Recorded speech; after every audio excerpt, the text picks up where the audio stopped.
views and opinions expressed in this program are those of the participants and do not necessarily reflect the views of BronxNet or the program underwriters. Hey everybody, I'm the Dr. Bob Lee. Welcome, welcome, welcome. Kick off your shoes and relax your feet. We are live on Open BXRX. Coming up on today's show, we'll speak to a representative of an organization seeking to improve the quality of life for families in our communities. Then we'll hear from a musician on how his family played a major role in creating his latest single. And then we'll speak to the representative of an organization to learn about their support services. Then my man Bobby C has the latest in the world of sports. And then finally, we'll speak to an author, an entrepreneur, to learn about her latest work. So stay right there. As I said before, kick off your shoes and relax your feet. Here we go now. Here we go now. We are open.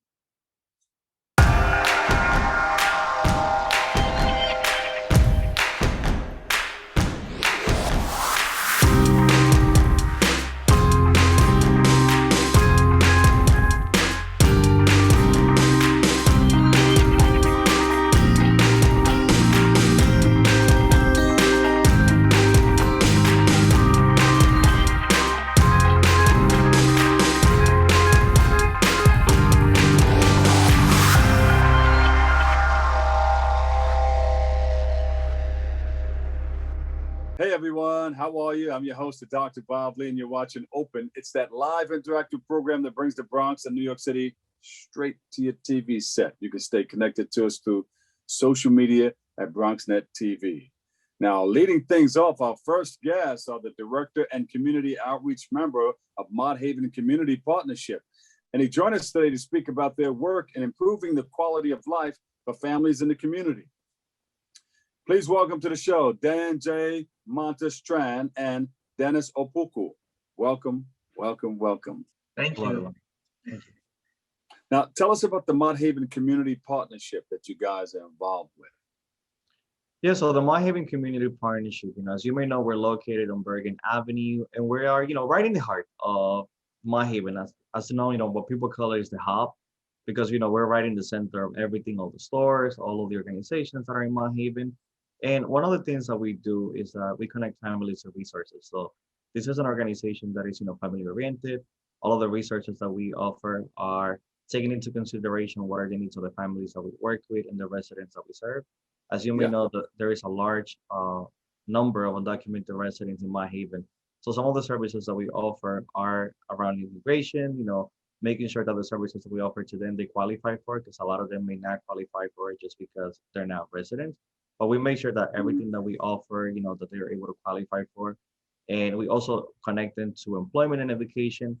We conducted around 1,000 surveys in 2019 to determine the priority area of Mott Haven Community Partnership. And we determined that education and employment were at the top of the list. And most of the resources that we get are not direct services, but we connect residents to providers that we work with, such as the Workforce One. We work with MASA, the Mexican Coalition, Lift New York, New York Psychotherapy. So all of our services are not immediate services, but we are very well connected to these organizations in Mott Haven. Yeah. So you deal with a lot of services. Dennis, tell us about some more of the services that you offer. So like Dan said, we do not provide direct services, but we serve as a hub for all resources.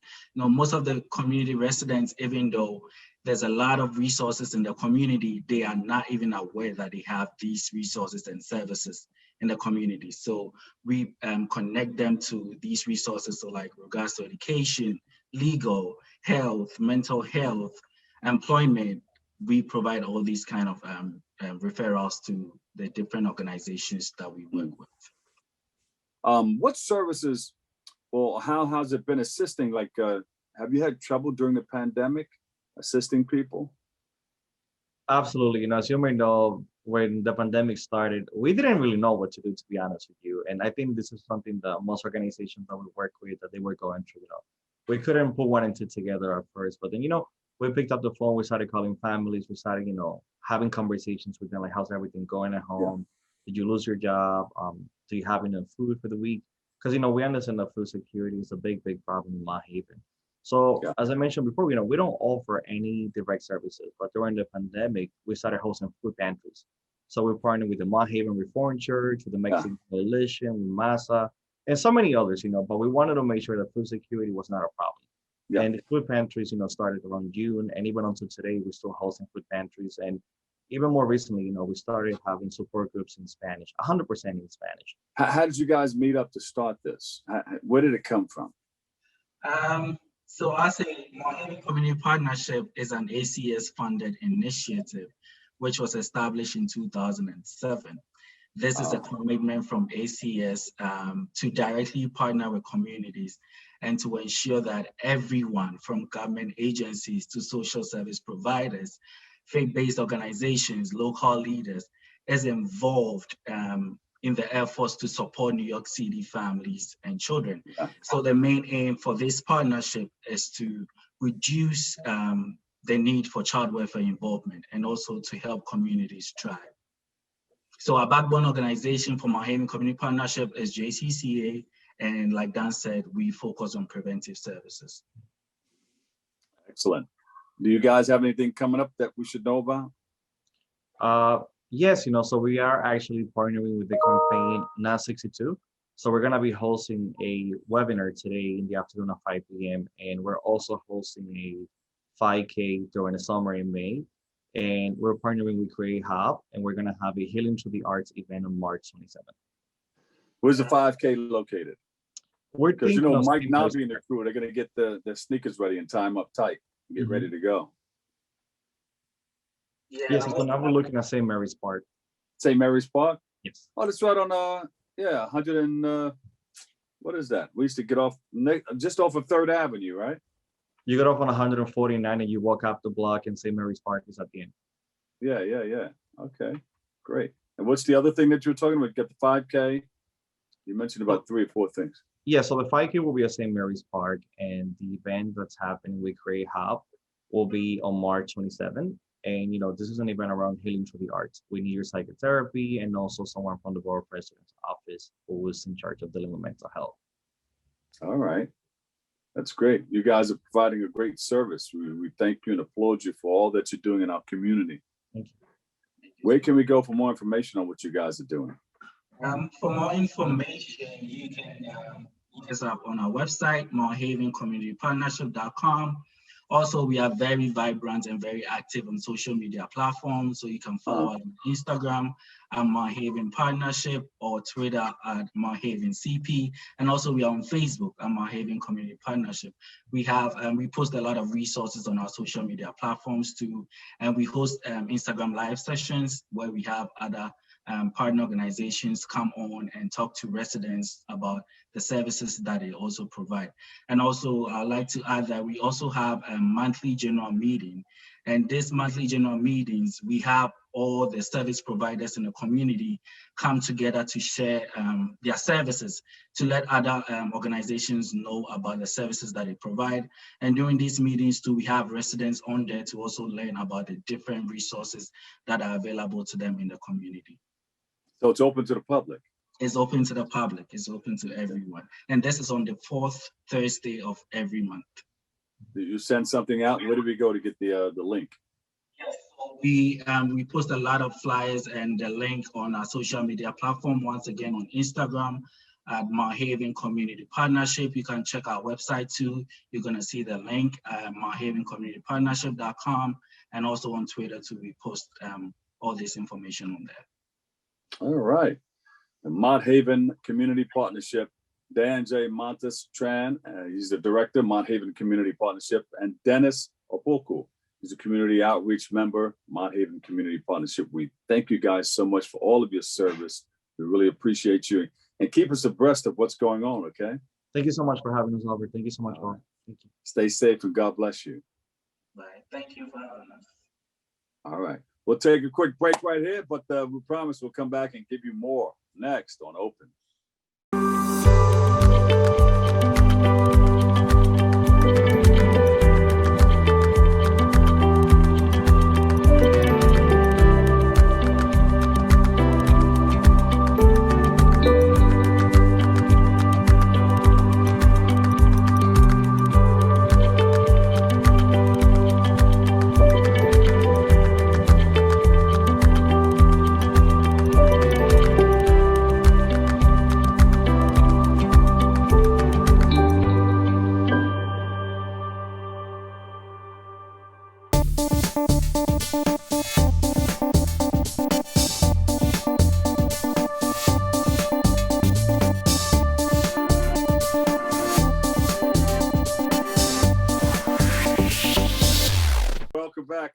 Dr. Bob Lee from 107.5 WBLS Radio and BronxNet TV.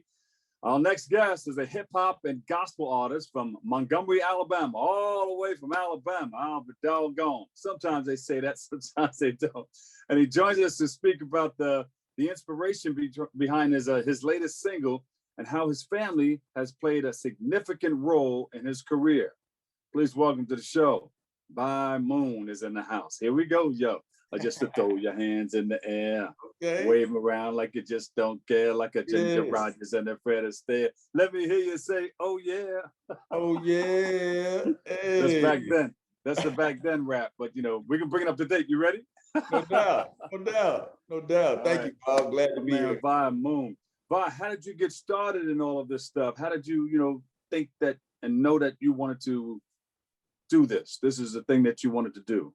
Yeah, so I've been involved with music since an early age. Since I was a kid watching the movie Home Alone and hearing the music and playing it back on the keyboard by ear.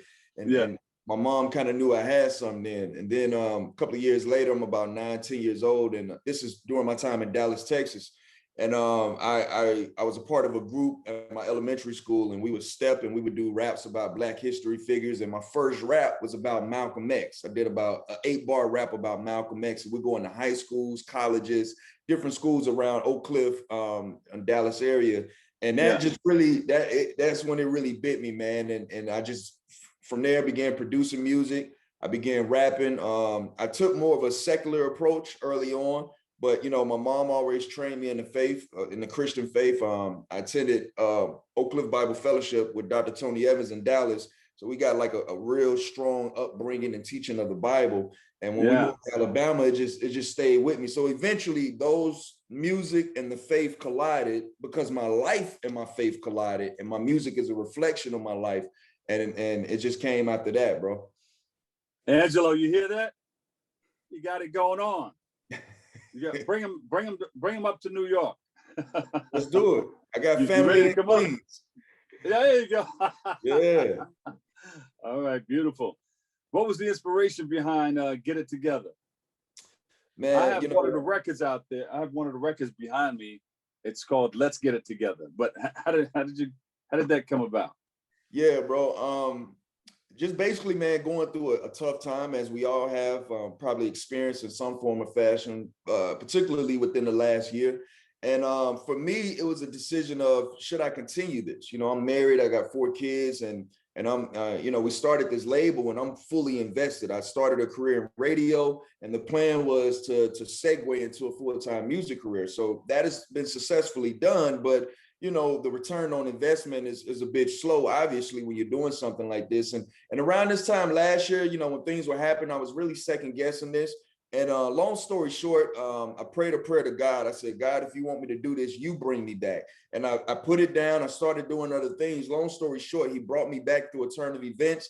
And so this record was just a matter of me getting out of my feelings and into my faith. Hey, you may not feel like this is for you. You may feel things are against you, but God is still on the throne. The faith that you subscribe to, speaking to myself, Jesus Christ died for you to have victory. Bro, get yourself together and keep on pushing. So that's really how the song came about, man. I hear a preacher too. Wait a minute now. Wait, I've been known to do that a few times. Yeah, you could do this. Get your congregation together. I can hear you preaching too. Yeah, I spent time as a youth pastor, man, and I've been to Haiti. I preached to thousands of people out there, but God just kind of really focused me in on the music. I think I can reach more people with the messaging through the music. Like I would have never been able to meet you and different avenues. So but I have gone down that road though, definitely. Yeah. All right, so when you visit your people in Queens, I'm out here in Queens too. You just come by, and with all the stuff calming down, maybe we can break some bread. No doubt, absolutely, man. We'll have Angelo pay for it. Yeah, that sounds great. So wait a minute. You said you mentioned return on investment. Sometimes it's difficult when you're trying to put it all together, but God knows it's in God's timing too. Absolutely. Now you said the family. You got to weigh the difference. I got to take care of family. How have you supplemented your career? Well, me and my wife, and I can't give us full credit for this because we didn't know what we were doing. We were just, to be honest with you, man, we was just obeying the God in us, just obeying God, what we felt like he was telling us.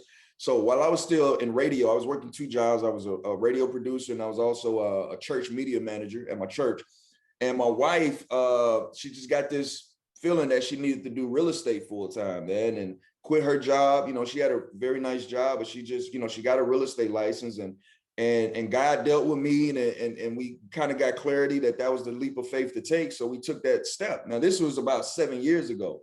And so within that time, by the grace of God, her business just began to grow, and it allowed me to segue out and grow and begin growing this company, man. So it's definitely a partnership, between me and my wife. I couldn't ask for a better partner, and we're still in it, man. We're still growing. But God. Exactly. But then you got the family involved too. In another way, your son is involved with the music. How did that happen? Yeah, man. So, aside from him, the family has always had a input. My wife, she's on a few of my records. If you go to my YouTube channel, you'll hear her. Oh, yeah? Yeah, she raps, she sings, she does poetry. What? You'll hear her. But for my son, particularly my son, Dallas, we always felt like he had a niche for performing.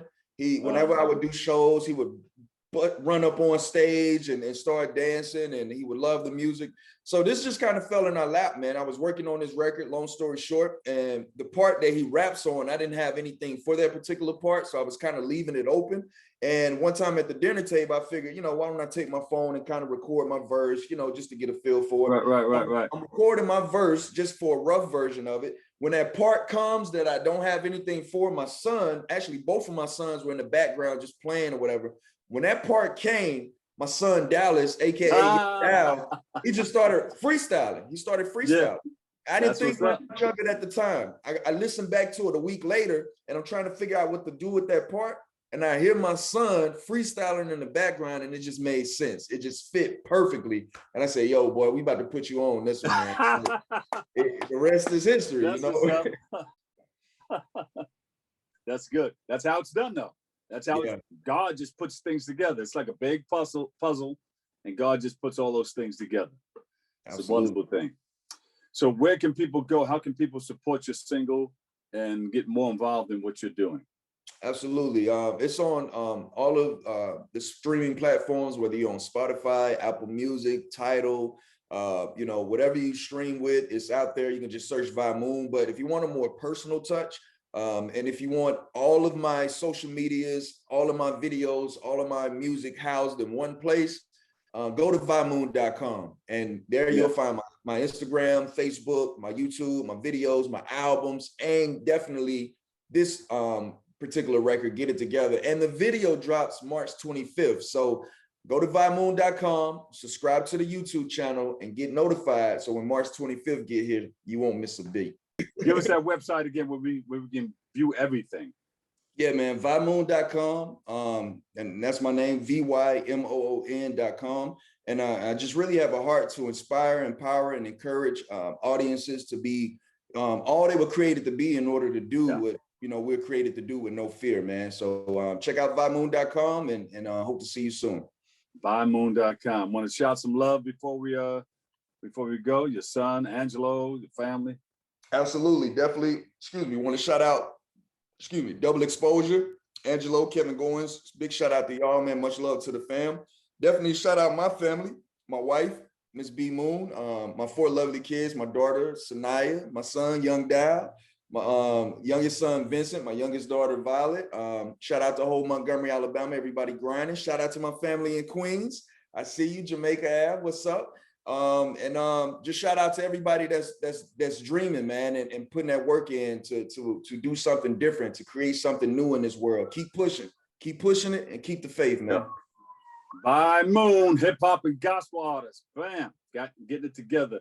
Can't wait to see you in New York, man. No doubt. Let's do it. Stay safe. God bless, and good luck. All right, thank you. You too. All right, we'll take a break right here. We'll come back with more Open. It's for you next.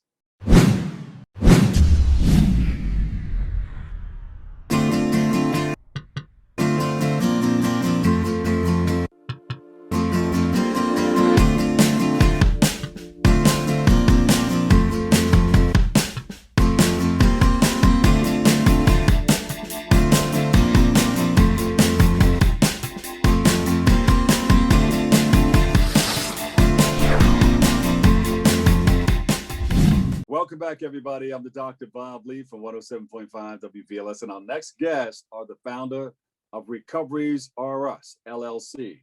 It's a partner of Compassionate Care ALS, who serves as a senior family care liaison, Southern New England and Northern Atlantic states. They shed some light on the support services available for those diagnosed with ALS. Please welcome to the show, Connie Pacheco and Chris Curtin.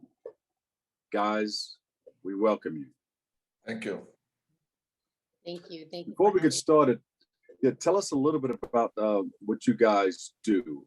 Give me a little background on the two of you.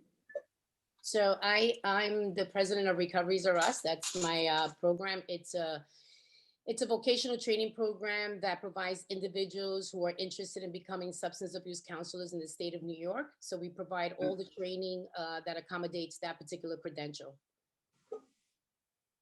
And Chris? Yes, so I work for a nonprofit organization called Compassionate Care ALS. We serve the ALS population throughout the United States. I cover the New England area here in New York and all the boroughs, and Westchester, Fairfield County, Long Island, New Jersey. So we basically are a nonprofit organization that solely focuses in on supporting patients and their families while they go through their ALS journey. We provide patient advocacy, we provide transportation, we provide loaner equipment. We also supply different resources for other organizations that can help people with ALS. We're really just there as an extension of their care team and their families to be there for as much or as little as they need as they go through their journey with ALS. And you guys linked up with a photographer, and how his work has positively impacted a whole community of people battling mental health issues. Right. Shed some light on that. He goes Right. by the name of Jose Ramon, right? That is correct, Jose Ramon. So Jose Ramon was the creator and founder of the White Shirt Project, which was, what he did was he's a self-taught photographer, and he created a platform for individuals. He took photographs of individuals in a white shirt. And during the process of him taking those pictures, there was like a moment of what did the person feel when they would wear a white shirt? So anyhow, he took this whole platform of people from all walks of life, different diversities, and he created a platform for people to come together to talk about mental illness, which is something that a lot of people don't want to talk about. And there's so many stigmas and myths surrounding mental illness. So that's what he did with the White Shirt Project. He created that, and last year in January of 2020 was when he was diagnosed with ALS. And of course, that's when Chris came in and his agency came in to help with that process. He's been with Joey his entire journey, and he's been absolutely marvelous. Chris, how did you find out about him?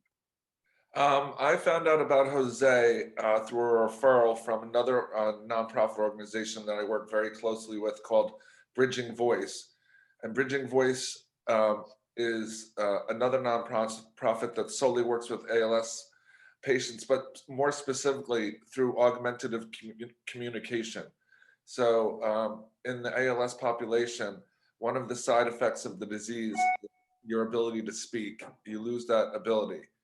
And there's a number of different devices, computers out there that can support a nonverbal patient, regardless of whether they have ALS or not, in communicating with their loved ones. So what I was able to do for Jose was put him in touch with Bridging Voice, and he was able to have an evaluation done to get a speech-generated device brought to his house. And it's called a Tobii i16. So now Jose is very advanced in his journey with ALS, and he is very weak and he cannot speak. So he uses his eyes to communicate through the device, to type out words, then type out sentences, and then eventually he'll hit speak and a phrase will come out like, I to go to the bathroom, or I'm ready to have my lunch, or can I be moved, or can you scratch my head, or I need water. All those different phrases are typed out, and he can have a good conversation with just about anybody. These devices are very high tech. He can text message, he can email, he can FaceTime, he can turn music on and off, he can turn the TV on and off, all sorts of environmental controls, which gives a person with ALS some sense of independence, because the disease eventually takes all your independence away. You have to have someone there doing everything for you. So that's how Connie, I met Jose, and through that we've formed a pretty good, strong friendship, and I've been able to help him go to doctor's appointments, help him, take him to various doctor's appointments, help him with getting in and out of the house. I've provided him some home durable medical equipment like a bed, a recliner chair, a wheelchair. So ALS is a very expensive disease to live with, and like I say, ALS doesn't take a holiday. You're on 24/7 with ALS. 24/7. Connie, how do we continue to spread the word or create the awareness that that Jose Ramon is putting forth as far as mental health, and how do we keep the word out there and help other people with the disease and some of the things that he's going through, and create the awareness that he has this project, the White Shirt Project? Right. So, doing things like this, these particular interviews are helpful. We also have a fundraiser going on for Jose and the White Shirt Project, which we're hoping that it goes viral, where individuals can donate to both the White Shirt Project and Chris's organization, Compassionate Care ALS. All the proceeds will go to those two particular entities. So Is it a GoFundMe page? It is on a GoFundMe. Uh-huh. Yeah, and I think I'd send you the link. If not, I'll send it to you again. But yeah, we definitely want to, several years ago, there was a challenge on all over Facebook and social media with the Ice Bucket Challenge. And I think that did, right? I think that brought a lot of awareness to ALS, but Chris and I were talking the other day, and even so, a lot of people don't know what ALS is. They just don't know. They don't know what the disease is, what it does, and how devastating it is. I've seen my friend literally deteriorate right in front of me. I mean, last year, March 14, he was married to his sweetheart, Albert Rodriguez, and today he's he can't move, he can't speak, he can't talk, he can't fend for himself. So it's in less than a year, this thing has completely, taken my friend. And like Chris said, he's not doing well today. And there's no cure for ALS. And a lot of people don't know that. And I think, and that's what we want to do. We want to highlight the White Shirt Project, because that was a platform that he created that was beautiful. And he also did another thing that he did that I didn't mention, was he did the first Bronx LGBT Expo last year. He coordinated that himself through his own means, no government funding or anything like that. And that was another platform that he created for agencies across the Bronx to come together and give out information to the community. He had some speakers talk about mental illness, and it was wonderful. And we're hoping to be able to continue that, in his honor, to continue doing the Bronx LGBT Expo and the White Shirt Project, of course. Where do we find more about his photography and the work that he's doing? Did somebody place something up? Website, social media? He has a website. It's called G Notes Entertainment. And G Notes Entertainment. G Notes. Right. He created that website, and it's basically where you're going to see artists from all walks of life, particularly from the LGBTQ community. And in there lives the White Shirt Project, along with another project that he was just starting, which is called the Two White Shirts. So everything is there on the G Notes Entertainment website. Okay, I'm going to give you guys an opportunity. You have to GoFundMe. I want you to speak to our viewing audience and let them know how important this is to get funds so that we can continue the work that you guys are working on. Connie, you can go first. Yeah, so it's important, you know, guys, if you're watching this, find it in your hearts to please donate to this cause, particularly for the proceeds that are going to Compassionate Care. My friend, like I said, has gone from being completely self-independent to not having any mobility whatsoever, and there's no cure for ALS. And we want to bring forth information and awareness about this devastating disease. We definitely want the White Shirt Project to continue to exist and live on as a legacy for Jose Ramon. And half of the other proceeds will go to Compassionate Care because Chris has been there by Jose's side the whole entire time. He hasn't even said half of what he does. Chris comes at any time of the night, 2, 3 o'clock in the morning. If Joey calls him, if Jose calls him, he's there to hold his hand, to walk him through. And it's amazing the work that he does. So I think that this agency needs to be recognized just as well. Yeah, and we have been very instrumental in helping out also through BronxNet, through Rihanna and Gary Axelbank. Chris, talk about how we can help out. So everything that Compassionate Care ALS done is all done through private donations or, you know, donations that come in from some organizations or companies where they've had someone in their field of work, been diagnosed with ALS. I always say ALS is not the community you choose to be in, but it's a community of wonderful people. And ALS does not discriminate. It doesn't really matter what skin color you are. It doesn't matter whether you're male or female. It doesn't matter your age.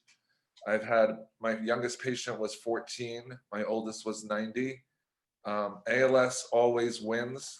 You'll never beat ALS. It'll always win because we do not have a cure. ALS is considered an orphan disease and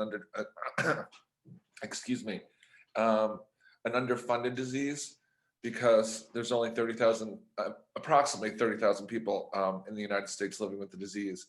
But that number seems to be going up. You know, the statistics are every 90 minutes someone dies and every 90 minutes someone is diagnosed. And like I said earlier, ALS is a very expensive disease and some people just don't have the means to be able to get what they need in order to live a comfortable life with ALS.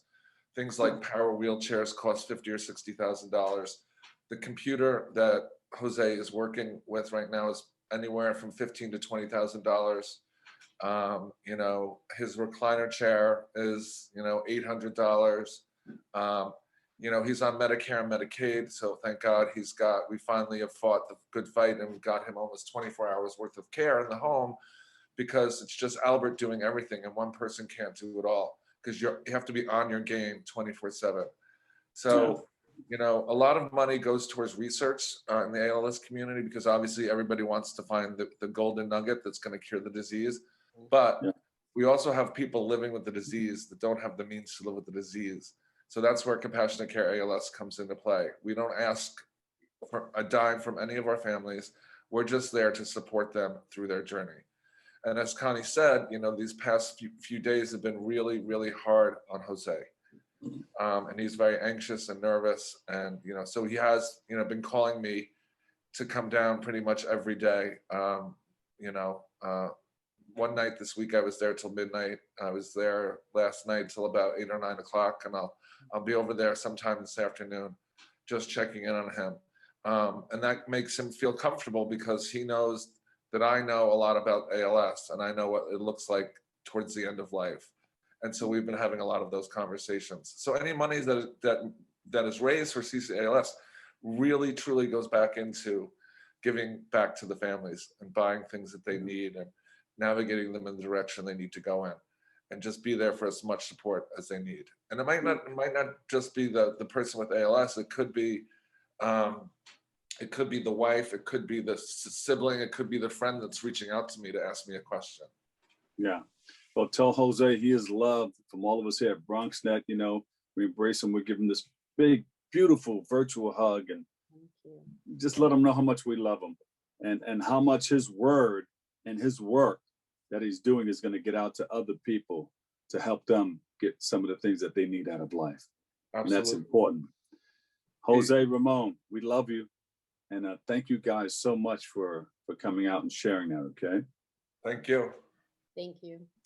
All right, the White Shirt Project and Compassionate Care ALS. Connie Pacheco, founder of Recoveries R Us LLC, and Chris Curtin, Senior Family Care Liaison of Southern New England and Northern Atlantic States. Thank you guys so much. We love you.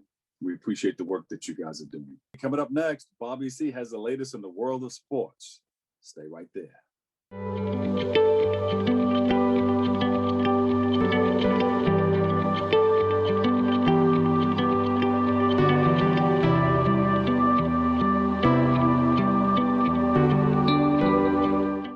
We built a media network for you. BronxNet TV. Come learn in your new state-of-the-art studios at Lehman College. At Mercy College. And coming soon to the South Bronx in the Hub. Inspire with your stories, culture, history. Your Bronx on BronxNet. Engage with us. Connect with us at your channels and at bronxnet.tv. Learn, engage, inspire. BronxNet TV. From the Bronx to the world. BronxNet.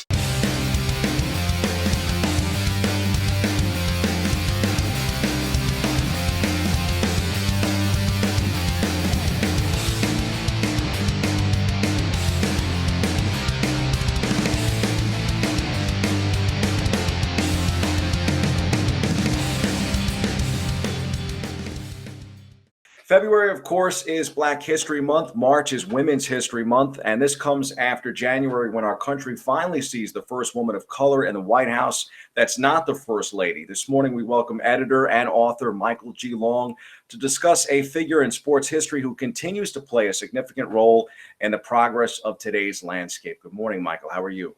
Hey, Bobby. Great to be with you. So you are the author and editor of 3 other books on the late, great Jackie Robinson. But today our focus is your latest on Jackie, 42 Today, Jackie Robinson and His Legacy. What is Jackie's legacy in the civil rights movement? Rachel Robinson describes her late husband as an informal civil rights leader. And I think she's right about that. From 1956 to 1972, Robinson played a huge role in the civil rights movement. He worked for the NAACP for a while. That is, he volunteered for the NAACP.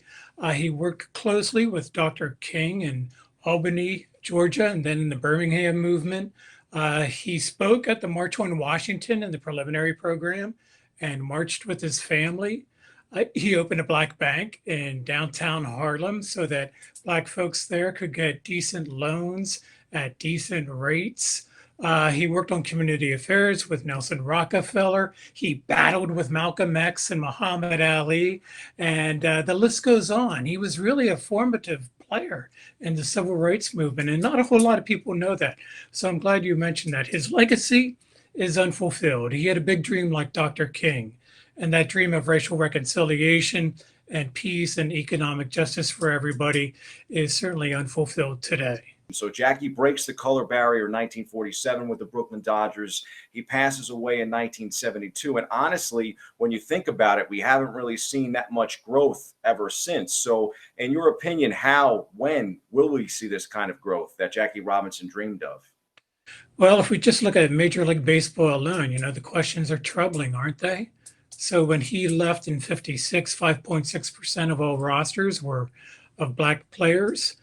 Today, that figure has increased by what, 1 or 2%? Really dismal. Robinson would be definitely upset about that. He'd be upset about the lack of color in front offices and in manager positions. So if we look at Major League Baseball alone, wow, what are the answers? I just saw that Major League Baseball hired Ken Griffey Jr. to take on issues of diversity and urban development. And the job is monumental. He has social forces to combat, like the lack of green space and poverty. It takes a lot of money, as you know, to have a baseball team, and some of that is just not available in some of our inner city neighborhoods. He's also up against the problems of the game itself, the sport itself. It lacks the sexiness, the romance of the NBA and the NFL. So there are lots of problems there, aren't there?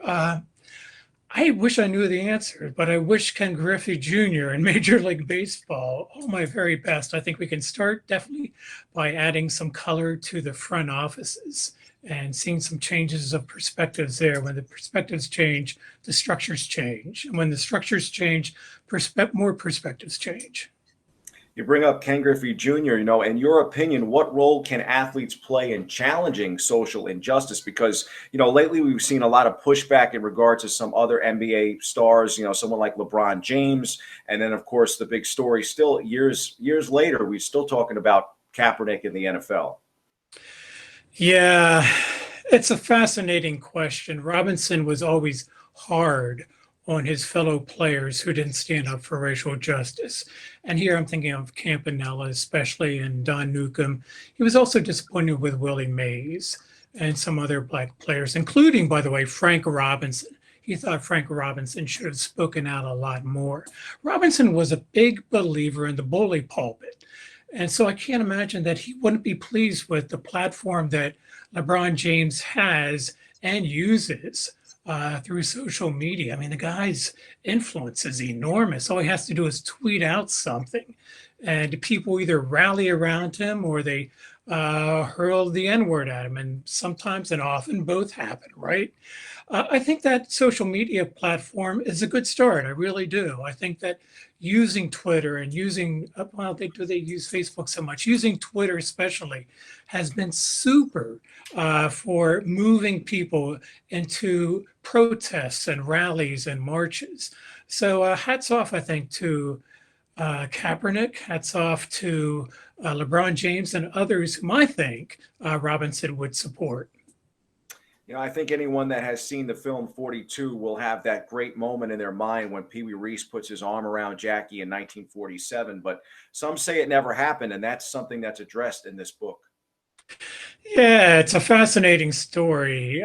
Rachel Robinson and contributor Jonathan Ike, who, by the way, wrote a great book on Muhammad Ali, make the case that Pee Wee Reese in early 47 anyway never really went over to Robinson and put his arm around Robinson and racism suddenly disappeared from the diamond. That didn't happen. It seems that Pee Wee Reese didn't walk over to Robinson and put his arm around him. And Rachel believes, and I think Jonathan Ike believes as well, that myth has served those of us who are white pretty well. It gets us off the hook, doesn't it? Because here we are helping Robinson along the way, when in fact, according to Rachel, Robinson had the help of one white man, Branch Rickey, and bore the struggle for the most part alone. And one of my favorite images that Rachel has given me is that Robinson would come home late at night after the game, and he would go into his bedroom and kneel by the bed and say his prayers to God for strength and courage. That's an image of a lone man, a lonesome man, a lonely man. And that's the type of figure I think Robinson was in early 47. Whites were not the pioneers with Jackie Robinson in early 47. So we mentioned it earlier too, 3 books for you. Now you edit this particular book about Jackie. Why are you so interested in Jackie Robinson's story? Initially, I got into Robinson through his politics, believe it or not. Now, growing up, I read the Robinson biographies about him turning the other cheek, a nice smiling young baseball player who treated everybody well. And then I read this thick stack of letters between Robinson and President Nixon at National Archives in California, and I was hooked. This was a Robinson I hadn't grown up with. This was a Robinson I didn't know. This was a Robinson who was full of fury about the lack of first-class citizenship for Black Americans. And in his letters to Nixon, he wrote about politics, economics, civil rights, sports, yes, and other issues. And so I was hooked. I have this great interest in civil rights. And when I came across these fiery letters, this Robinson I didn't know, I just felt the need to share it more with the world. And I contacted Rachel shortly after that, and she gave me permission to write about her husband. And my first book was a book of his civil rights letters. So I got into Robinson that way, and I've stuck with him ever since, because there's always something new to find out about this complicated, nuanced, complex, deep man called Jack Robinson. Well, Jackie Robinson, an amazing man, and his story is still very important, I would say, today. I mean, maybe even more so today, Michael. I think more so today. The struggle continues, doesn't it? I mentioned Major League Baseball earlier, but let's look at police brutality for another case. And Robinson was very concerned about police brutality throughout his life. He was a victim of police brutality just before going to UCLA, and then shortly after that as well. So he knew what it felt like to have the gun of a police officer sticking in his back, even though he was innocent. He knew and felt police brutality. And while he was not inclined to side with Malcolm X and his call for the use of any means necessary, by the end of his life, Robinson stood side by side with the Black Panthers, and he supported their right to self-defense when the police did not protect them. And so Robinson's relevance to me is all the more visible when police brutality continues to rear its ugly head in contemporary America. And that has happened since Robinson died, and especially in the past couple of years. So the Black Lives Matter movement that has bubbled up in recent years, I think, is in line with Robinson's legacy.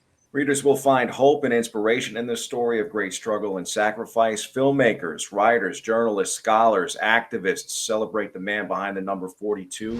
42 today, Jackie Robinson and his legacy is available at Barnes & Noble, Amazon, and all major retailers. Michael, thank you for spending some time with us this morning.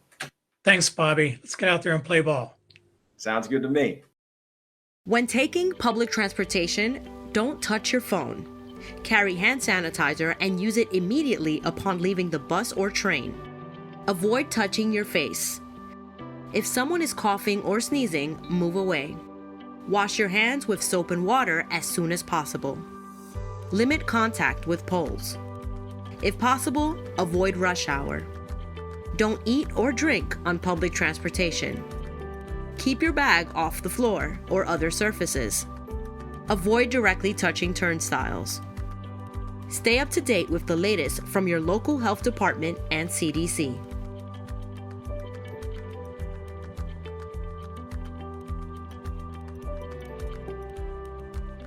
Welcome back. I'm the Dr. Bob Lee from 107.5 WBLS and Open. Our next guest is a Chicago native and author and entrepreneur. She joins us to speak about her most recent book, The Woman Tells.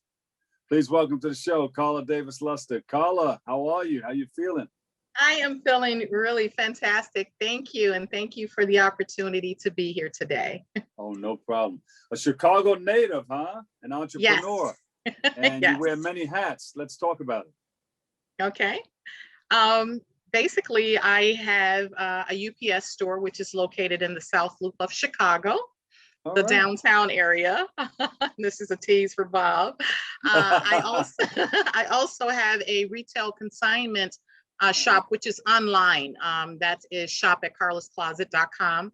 And then wait a minute, shop at karlascloset.com. Yes.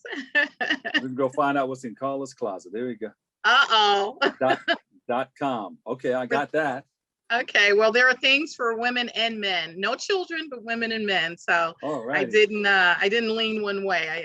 I opened it up for everyone. And last but not least, what we're here to talk about is The Woman Tells. I had the opportunity a year and a half ago to write a book or start writing a book, and I completed it back in the COVID days last year, and it's still COVID days. The Woman Tells. So those are some of the things. We're going to be talking about that. We're going to be talking about that back in the COVID days. We're going to, but the serious ones. We're trying to move through it now, right? Yeah, but all the creative juices begin to flow, though. So you started thinking about what made you want to write this book.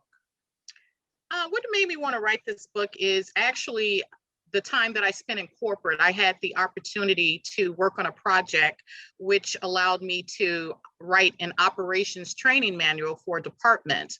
And through that process, I got to work with editors, publishers, and I kind of had a little bit of a free reign with the company writing it. And I found that I enjoyed writing. So I said, one day I'm gonna put this on my bucket list, and one day I'm gonna either write about my story or about a topic that everyone can relate to. And that's how I got there. All right. So give us a quick synopsis. The Woman Tells.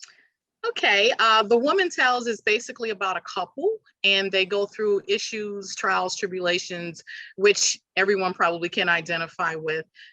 They both decide to, make a decision to step out on the relationship, meaning that they brought others into the relationship, a mistress and a paramour, which is the male version of a mistress, a French term that I use in the novel. And a French term, it's called the paramour. The paramour. Paramour, yes. And what's different, I think, about my novel is that I allow each character to tell their story and to give the reasons why they made the decisions that they did. And then I have some intimate scenes in there. You kind of get the Tyler Perry mixed with the Zane Chronicles and the Terry McMillan all in one. Whoa, all right. Yeah. Hey, Angelo, send me a copy of that book. I'm sure you will. That's great. So yes. Did the pandemic slow you down a little bit while you were writing it? Well, it gave me the opportunity to actually finish it. I had started it, like I said, over a year and a half ago, and I would put it down, work on other stuff, you get busy. But the pandemic, seeming that my store slowed down, it didn't stop, but it slowed down enough to give me time to schedule to finish it. So it allowed me the time to finish it. It did. Yeah. What do you want to communicate to the readers through The Woman Tells?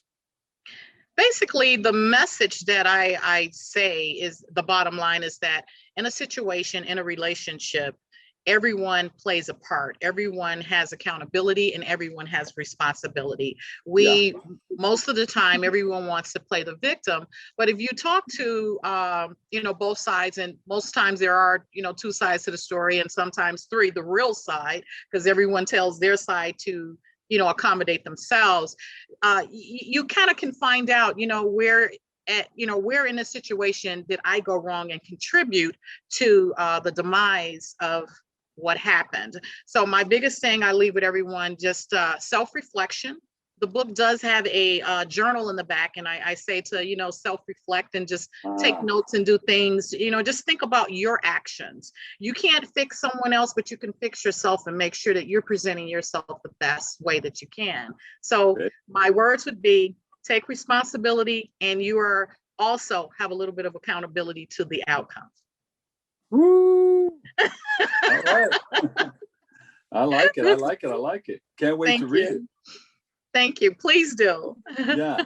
Do you have social media? Where can we go? Social media, it's very easy. For the book, The Woman Tells, just remember The Woman Tells for my IG, for my Twitter, for my Facebook. And I also have a personal page, which is Karla Davis Luster. You can reach me there. We have a YouTube page, but when you try to find me on YouTube, you can type in The Woman Tells by Karla, spelled with a K, Karla Davis Luster, because everyone's out there telling. So you type in The Woman Tells, you'll get everybody telling something. They're telling. Somebody's telling something, right? Somebody's telling something. So this just came out. So we're going to get some mileage out of this. And are you already thinking about book number 2? Absolutely. Absolutely. I plan to just embellish the characters. There are, four characters with an insert of a baby mama that's in there. I mean, not to lean up. You got baby mama drama in there, huh? It's that person or that character comes about when the mistress, the other woman, tells her side of the story. And what I do is I don't tell it whereas, we think of those things as wrong or whatever else, you can judge or make your opinion on your own. However, she tells her side of the story and gives some kind of history on how she became the person that she did and the things that happened in her life to make her be the way she be it good, bad, or indifferent. You'll look at her and possibly say, okay, I mean, I don't agree with what she did. However, I can see how she got there. Yeah. Yeah. What's that behind you? What's that behind me? Oh, that is like just posters of my book. I don't know what it is to your right or my left. It says The Woman Tells. That is the actual face that's on the book. You see that? And then this is the back cover. The back cover. Yes, with about the author. That's what that is. Thank you for asking. Yeah. So The Woman Tells, social media, Facebook, Twitter, and Instagram. And then your personal site, once again, is www.thewomantells.com. And I invite everyone to go there. Let me tell you about that. There is a 30-second kind of movie clip that I used as my marketing piece. I have 2 actors on there, male, female, acting out the wife, the husband. I think you would definitely enjoy it. And it's inviting to get you to, hey, I want to read this book. And I also have a free sneak peek download that gives an overview as well that you can download before you purchase the book. I like it. I like it. Thank you so much. I want to go there right now, but I have you on right now. So when we wrap up, I'm going to go there and check it out. All right. Thank you. Please do. Thank you for all your work. Thank you for all that you do. This is Women's History Month, and we love you and we honor you because you're doing your thing. And Thank it's a you. beautiful thing to watch and see. Thank you so much. And thank you for allowing me the opportunity to come on your platform and, just kind of tell about my story. So I really appreciate it. Thank you so much. So we're going to change history to her story. To her story. Thank you, Karla. Karla Davis Luster, author, The Woman Tells. That's a beautiful thing. Thank you so much. Thank you. God bless you. Thank you. Karla, unfortunately, that's all the time we have for today's show. And I want to thank our guests. Thank you for joining us. And thank our viewers for tuning in and checking it all out. You can tune into BronxNet TV for continued coverage. Thank you once again for letting me share in this space and time with you. I'm the Dr. Bob Lee. Always remember this: what you are is God's gift to you, and what you make of yourself is your gift to God. So choose your choice. Let your choice control the chooser. And I'll see you over 107.5 WVLS. I love you all. Peace.